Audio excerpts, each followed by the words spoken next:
स्वामी प्रसाद मौर्य की बेटी संघमित्रा खुलकर आई सामने।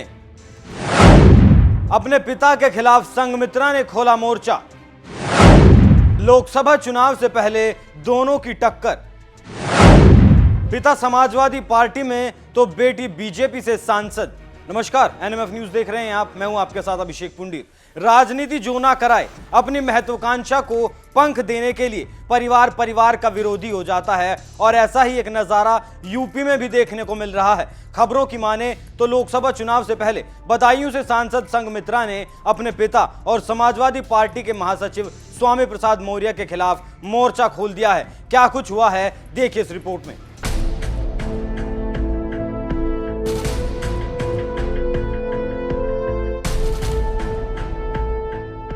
लोकसभा चुनाव में अभी एक साल का वक्त बचा है। उससे पहले निकाय चुनाव सामने हैं, जिससे बीजेपी अपनी ताकत को आजमा सकती है और उसी के हिसाब से लोकसभा चुनाव की तैयारी कर सकती है। उसी कड़ी में आरक्षण को लेकर कोर्ट पहुंचा केस अब सुलझ गया है। अब इसी बीच समाजवादी पार्टी के राष्ट्रीय महासचिव स्वामी प्रसाद मौर्य के खिलाफ बदायूं से बीजेपी सांसद संघमित्रा ने मोर्चा संभाल लिया है। खबरों की माने तो 29 मार्च को दिल्ली में बीजेपी की राष्ट्रीय ओबीसी मोर्चा द्वारा ओबीसी सांसदों की बैठक हुई।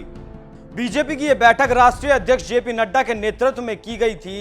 इसमें बीजेपी पिछड़े वर्ग मोर्चा के राष्ट्रीय अध्यक्ष लक्ष्मण भी शामिल हुए। इसी बैठक में बीजेपी सांसद संघमित्रा मौर्य ने भी हिस्सा लिया। खास बात यह है कि यूपी में सपा का खास फोकस ओबीसी वोटर्स पर रहा है और बीजेपी भी ओबीसी के वोटर्स को रिझाना चाहती है। ऐसे में बीते दिनों कोलकाता में समाजवादी पार्टी का राष्ट्रीय अधिवेशन हुआ और इसी अधिवेशन में ओबीसी फैक्टर को भुनाने की चर्चा की गई। लेकिन अब बीजेपी की बैठक की तस्वीरें खुद संघमित्रा मौर्य ने शेयर कर दी हैं, जिसमें बीजेपी सांसद के अलावा जेपी नड्डा और डॉक्टर लक्ष्मण नजर आ रहे हैं। उसके बाद अब चर्चा शुरू हुई है कि पिता स्वामी प्रसाद मौर्य के खिलाफ बेटी संघमित्रा मौर्य खुलकर सामने आ गई हैं, जिसकी गवाही सांसद द्वारा शेयर की गई तस्वीरें दे रही हैं।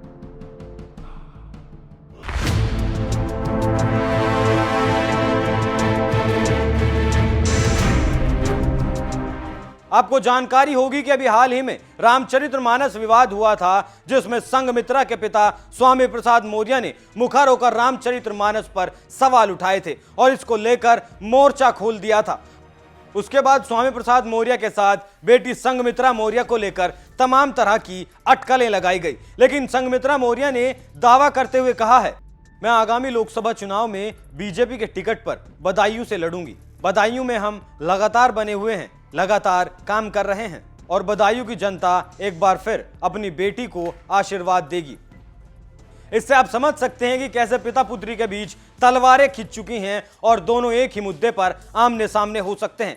देखना होगा कि आगे क्या बीजेपी संघमित्रा को टिकट देती है या नहीं। अगर बीजेपी का विश्वास बरकरार रहा तो एक अलग तरह का युद्ध क्षेत्र देखने को मिल सकता है।